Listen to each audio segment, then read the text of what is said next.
মাঘ সেই বগা উপলক্ষে খাসরামপুর এলাকায় আদিবাসীদের শুরু হলো বিশালক্ষী মাতা ও গোষ্ঠ মাতা সহ একাধিক দেবদেবীর পূজা উৎসব অনুষ্ঠান। বাংলায় পয়লা বৈশাখ দিনটিকে বছরের প্রথম দিন হিসাবে পালন করা হয়, আর আদিবাসীদের মাঘ মাসটিকে বছরের প্রথম হিসাবে পালন করা হয়। দক্ষিণ চব্বিশ পরগনা জেলার গঙ্গাসাগরের খাসরামপুর এলাকায় মঙ্গলবার বিশালক্ষী মাতা, গোষ্ঠ মাতা, মারান গুরু সহ একাধিক দেবদেবীর পূজার্চনা শুরু হয়। এদিন ৬৩টি পরিবার আদি ও আদিম রীতি অনুযায়ী বলির জন্যে মুরগি নিয়ে যান। বলি দেওয়ার পরে মুরগির দেহগুলি আগুনে ঝলসে তার উপার্চনা বা পূজা করা হয়। সুনীল সোরেন জানান, পূর্বপুরুষ থেকে হয়ে আসছে এই রীতি, পুজো ও উৎসব। আগে আমরা জঙ্গলে বাস করতাম, তাই জঙ্গলেই দেবদেবীরা থাকতেন। তখন থেকে এই পুজোর অনুষ্ঠান হয়ে আসছে। মূলত মাঘ মাসটিকে আদিবাসী সম্প্রদায়ের নতুন বছর হিসাবে পালন করা হয়ে থাকে।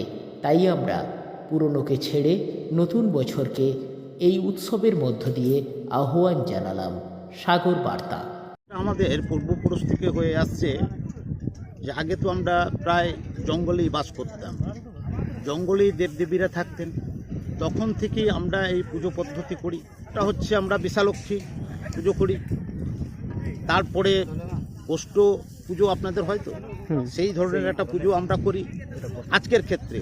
আর মূলত আজকে আমরা পুজো পদ্ধতি যাই করি, অনেক দেবদেবী আছে, তাদের নাম এই মুহূর্তে আমি হয়তো আপনাকে বলে বোঝাতে পারবো না, কেননা আমাদের মারাঙ্গুরু যেমন রয়েছে, যেমন সেটা শিব ঠাকুর আপনাদের রয়েছে, সেই রকমই আমাদের আবার জাহের আয়ও রয়েছেন, সেটাও আমরা দুর্গা মাতার রূপে তাকে আমরা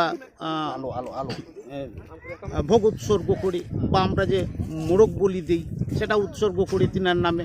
যে মোরগ সবাই বাড়ি থেকে এনেছি, যে বলি দেওয়া হয়েছে, সেগুলো এখন এই যে প্রসাদ তৈরি হচ্ছে, সেগুলোকে আবার পুনর্বার এখানে দেবদেবতাদেরকে সেই প্রসাদ যে আমাদের পুরোহিত, উনি এখানে আবার সেই প্রসাদ এখানে পুজো দেবেন। তারপরে একটা কথা হচ্ছে, এই পুজো দেওয়া মানে আমাদের নতুন বছরের জন্য।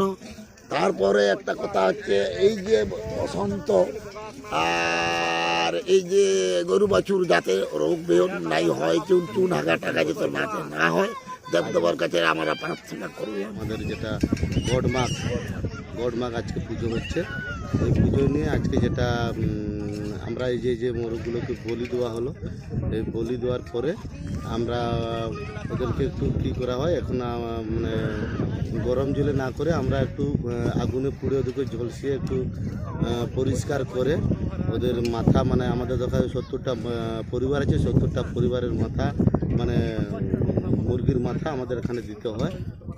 দিয়ে ওটাকে পরিষ্কার করে, ভালোভাবে পরিষ্কার করে কুটে টুটে ওদেরকে একটা ইয়ে করে এটা পুজোর জন্য এখানে দিতে হয় আমাদের।